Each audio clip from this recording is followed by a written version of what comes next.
Terima kasih pendengar, Anda masih bersama kami Parlemen di Radio yang disiarkan dari 91 FM Radio Sinta Semarang dan juga 103 FM Radio Solo Pos yang juga bisa Anda dengarkan melalui periskop kami ya. Tidak hanya bisa dengarkan tapi Anda bisa menyimak juga melalui periskop kami @elcinta_sng. Kami juga masih membuka kesempatan Anda untuk berkomentar SMS dan WhatsApp 081 1806543 dan juga telepon ke 0247648910 pada pendengar kita ya Pak Seata dan juga Bu Lilis, Pak Toto di Gunung Pati Semarang. Selamat siang Pak Toto. Selamat siang Pak Toto. Selamat siang Pak.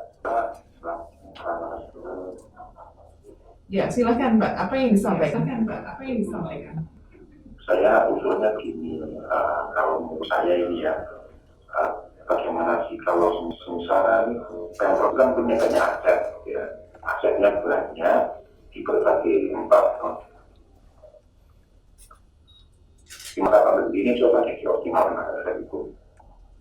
Saya minta itu kalau di Kedung itu ada apa tuh, ini buat kemarin software gitulah, nah itu bagus. Atau ada kemarin dipercayakan masyarakat di pertanian atau apa bila karena menguasai kita terjadi masa COVID ini. Jadi bahkan nanti lahan-lahan itu terbengkalai kalau merusak beberapa untuk bikin olah pertanian tersebut. Nah, kalau itu yang yang kedua untuk saya untuk kewajiban ini mungkin dikurangi antara perkaraannya ataupun perjalanan luar kota. Jadi nanti anggaran itu benar digunakan untuk masyarakat, termasuk gak cuma oleh dan sudah sama tidak ada anggaran bisa buat kota dikurangi atau anggaran atau dikurangi digunakan untuk rakyat semuanya. Nah, saya kira itu sih. Ya, terima kasih. Terima kasih Pak Toto di Gunung Pati. Kita Bu Lilis dulu ya sebelum kita menghadapi beberapa ini. Tidak hanya ke Bu Lilis, ke Pak Asrianto juga nanti bisa ikut menjawab apa yang disampaikan dari Pak Toto ini. Nah, akses Pemprov itu kan banyak tadi disampaikan Pak Toto ya. Nah, cara mengoptimalkan, ada nggak sih langkah-langkah ataupun beberapa strategi yang sudah disiapkan Bu? Ini kan sudah menuju 2021 juga, 100 hari gitu bahkan ya. Silahkan. Ya, seperti tadi yang saya ngatur, saat ini kami dari Pemprov sedang mengadakan pemetaan, Mbak. Aset-aset mangkrak itu akan kami kembangkan, akan kami manfaatkan. Kami akan berdiskusi dengan Komisi C nanti setelah dari hasil pemetaan itu. Nah, dari hasil itu kemungkinan seandainya nanti memang bisa dimanfaatkan untuk menambah PAD, kenapa tidak? Dan gitu. Nah, ini proses sedang berjalan. Tetapi memang sih membutuhkan waktu. Kemungkinan nanti di 2021 itu pemetaan itu selesai. Akan kami diskusikan dengan Komisi C itu harus bagaimana. Oke, baik. Ke Pak Sianto sekarang Pak. Melihat tadi apa yang disampaikan Pak, rapat-rapat ditunda dulu deh begitu ya. Dan beberapa hal dikurangi demi meningkatkan PAD Provinsi Jawa Tengah, sekaligus mungkin nanti ditanggapi pula bagaimana caranya membudidayakan masyarakat untuk meningkatkan PAD Provinsi Jawa Tengah Pak Sri. Ya, terima kasih terkait dengan aset tadi ya. Yang pertama terkait dengan aset kami jelas pendapat, tapi juga perlu diketahui bahwa ada sebagian aset provinsi pun yang mestinya menjadi sumber pendapatan. Kemarin kita juga rela untuk kaitannya dengan COVID. Hotel Kesambi Hijau itu kan sudah dari awal untuk isolasi tenaga medis waktu itu. Dan tentunya ini dampaknya juga misalnya sudah selesai pun tidak serta-merta kemudian orang berani nginap di Kesambi Hijau. Itu pun kita ikhlaskan. Dalam hal ini tentunya terkait dengan COVID itu pemerintah Provinsi Jawa Tengah juga care terkait dengan kepentingan rakyat, termasuk aset yang disampaikan Pak Toto tadi. Itulah yang selalu kami mendorong ya kepada eksekutif, makanya sampai akan kita buat tim gabungan, rapat gabungan antara Komisi C dan Komisi A yang merupakan rekomendasi dari Banggar. Memang tidak mudah, kami sangat memahami menangani aset yang begitu banyak itu tidak mudah, tapi tentunya ya ini harus tetap kita laksanakan. Karena kalau dibiarkan, karena memang ada sebuah aset yang hanya hanya tidak luas seperti di daerah Banyu Biru itu untuk ternak itik. PAD-nya cukup tinggi gitu, hanya sedikit. Kenapa? Ada daerah lain yang luasnya minta ampun, tapi sebulan itu sewanya dari 5 juta misalnya, itu tidak sebanding. Tapi ini tadi eksekutif sudah menyampaikan akan dipetakan. Kemudian yang kedua, usul soal rapat-rapat, ya memang tentunya kami pun dari Dewan pun sejak awal, ya tentunya sejak adanya refocusing pun, ya kita juga sepakat bersama gubernur untuk mengurangi anggaran-anggaran yang tidak perlu, ya bahkan dari yang kita refocusing itu tidak hanya dari eksekutif, dari Dewan pun juga, termasuk perjalanan dinas yang tidak perlu itu sudah kita hilangi, itu rawat yang tidak penting tidak dilakukan, sehingga biar efektif pun juga sekarang modelnya selain untuk protokol kesehatan kita kan juga virtual, rapat paripurna kita virtual, rapat banggar kita perwakilan, kemudian rapat bamus perwakilan, ini juga dalam rangka selain efisiensi tapi juga yang lebih utama adalah menjaga protokol kesehatan. Ini yang selalu kita tekankan. Kami sependapat matur nuwun masukannya dari Pak Toto tadi bahwa kaitannya dengan aset memang ini menjadi PR kita bersama, bukan hanya eksekutif tapi juga kami dari legislatif pun juga harus terus memotivasi untuk terus berinovasi ke depannya. Ya. Kita dengar juga komentar dari Bu Dewi di Kudus, Semarang. Silahkan Bu Dewi. Halo, selamat siang. Ya, Jadi, silakan. karena ada pandemi ini, kan banyak yang di PHK Pak. Ini kebetulan juga saudara saya juga ada di PHK. Untuk pembayaran pajak kendaraan bermotor, termasuk ke Tomat, itu gimana kalau ada kayak keringanan gitu Pak? Karena kalau untuk awal sih kita masih bisa buat bayar pajak motornya. Ya. Pendapatan benar-benar berkurang, apalagi kemarin PHK. Dan saya juga ada kebutuhan primer-primer yang lain, jadi kalau diperhitungkan mengurangi kendaraan bermotor di mana Pak? Terima kasih. Baik, terima kasih Pak Sento bisa menanggapi pengurangan pajak kendaraan bermotor. Sebenarnya ini merupakan tadi penyumbang terbesar atas penurunan PAD, tapi masih saja ada keluhan-keluhan seperti ini. Sekarang kalau bilang kendaraan bermotor itu adalah kebutuhan tersier, enggak juga ya. Itu juga sudah kebutuhan primer ternyata ya. Tadi disampaikan oleh Bu Dewi. Silakan ditanggapi Pak Sri, nanti kita minta tanggapan juga dari Bu Lilis ya. Ya mungkin nanti ya pas mungkin dari Bu Lilis ya.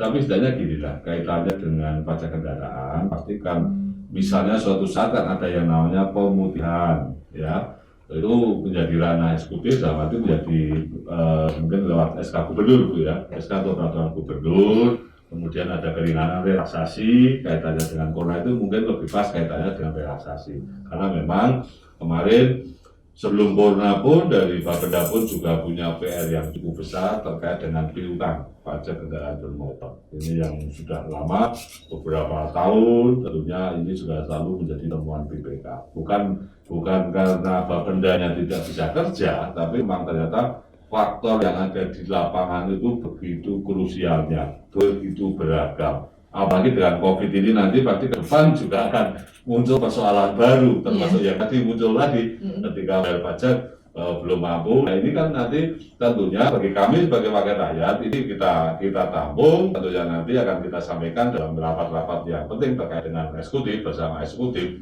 Apakah nanti ada pemutihan lagi misalnya, kalau memang kaitannya dengan semacam ini, tentunya atau keringanan ini perlu kita bahas bersama. Tapi tentunya nanti dari Bapeda yang lebih formal. Iya, silakan Bu Lilis, ini yang merupakan ahlinya. Silakan Bu Lilis. Ya. Terima kasih Bu Dewi tadi ya dari Kudus ya. Sebetulnya kami beberapa waktu yang lalu sebelum COVID, bahkan setelah sampai dari bulan Februari sampai dengan bulan Juli, kami sudah memberikan keringanan kepada masyarakat kaitannya dengan wajib pajak yang menunggak.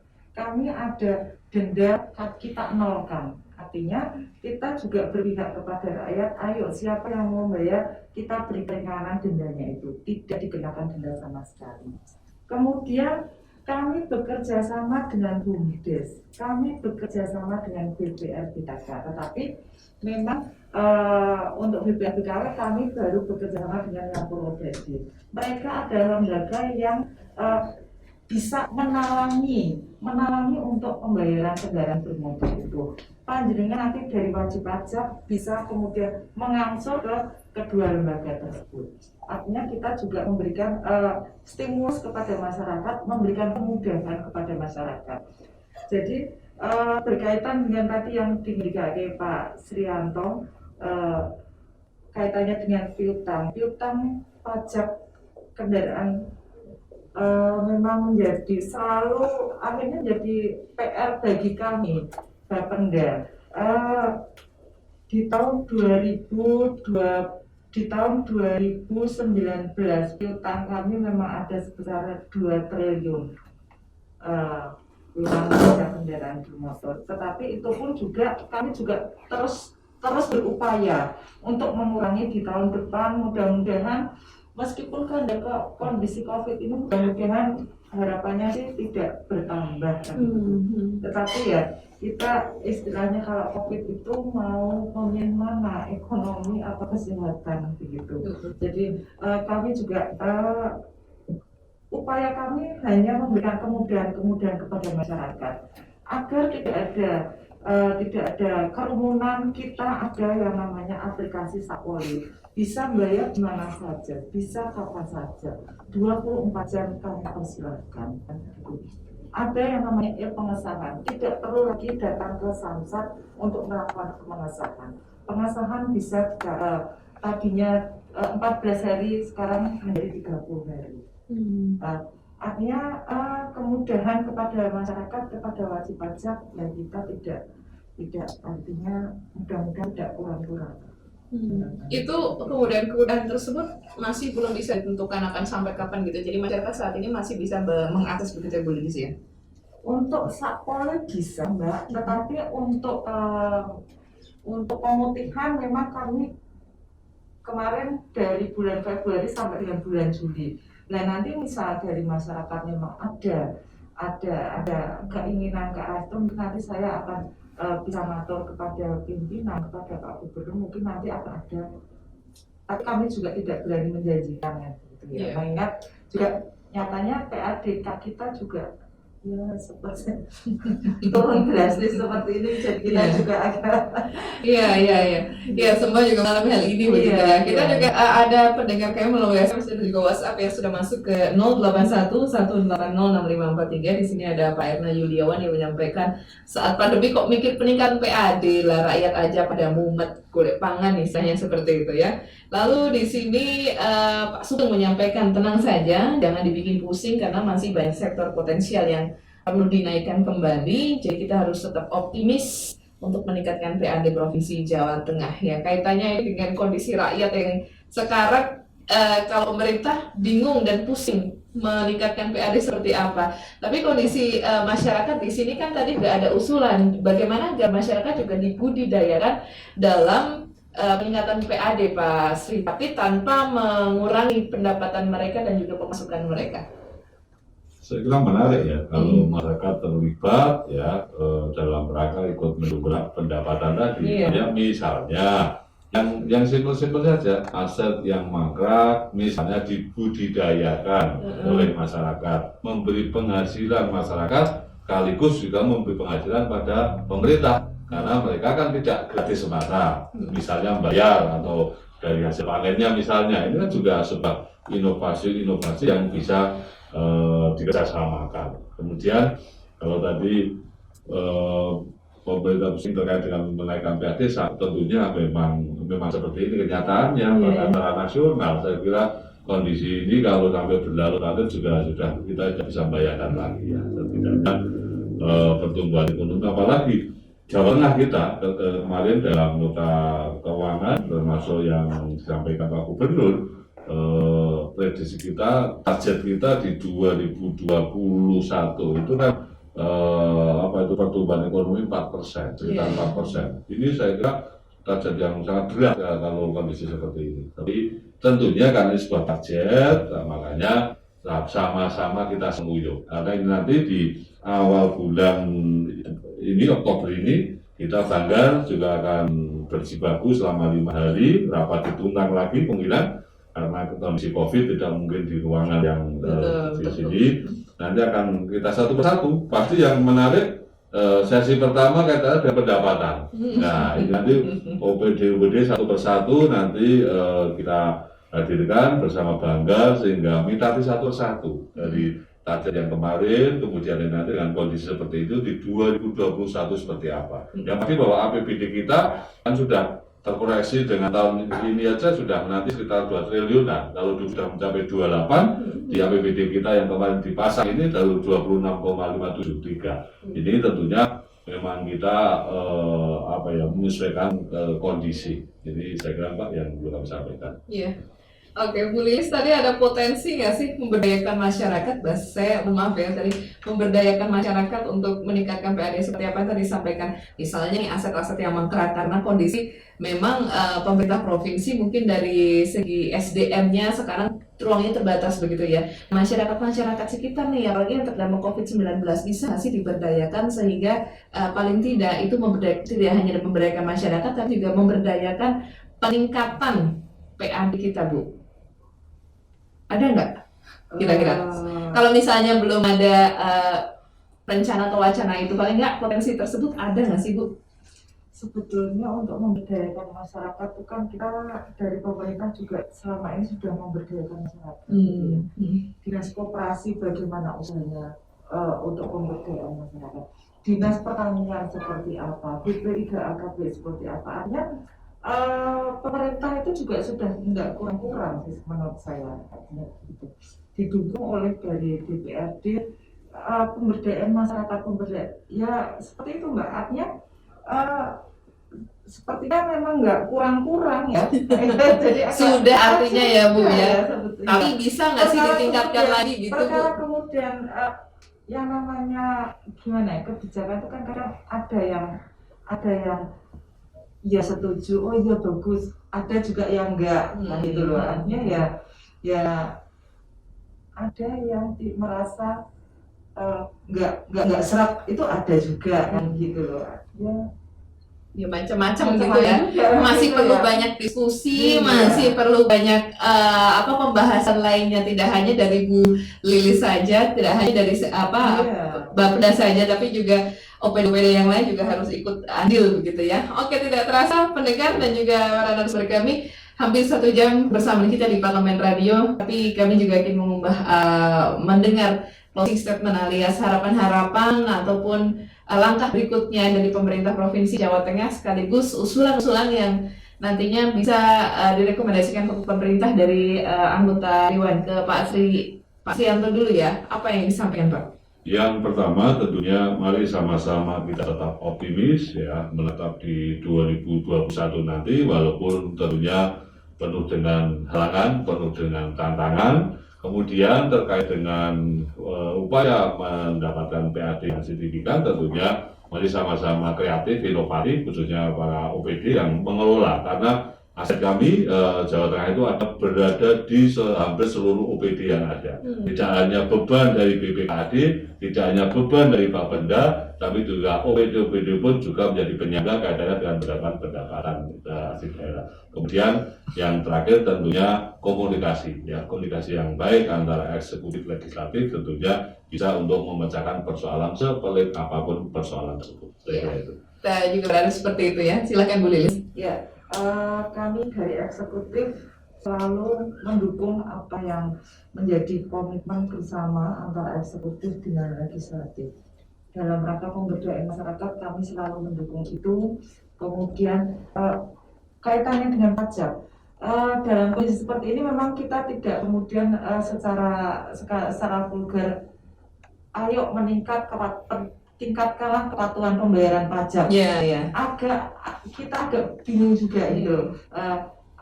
Tetapi apapun itu dalam upaya peningkatan PAD kita harus melakukan. Oke, baik. Terima kasih Pak Srianto dan juga Bu Lilis atas kehadirannya langsung di studio DPRD Provinsi Jawa Tengah ya, dari Jawa Pahlawan pendengar, dan demikian juga Parlemen di Radio. Terima kasih untuk Anda yang sedang mendengarkan sekaligus berpartisipasi dalam program ini. Saya Dia Senja, mohon maaf jika masih ada kesalahan. Terima kasih, selamat siang dan sampai jumpa.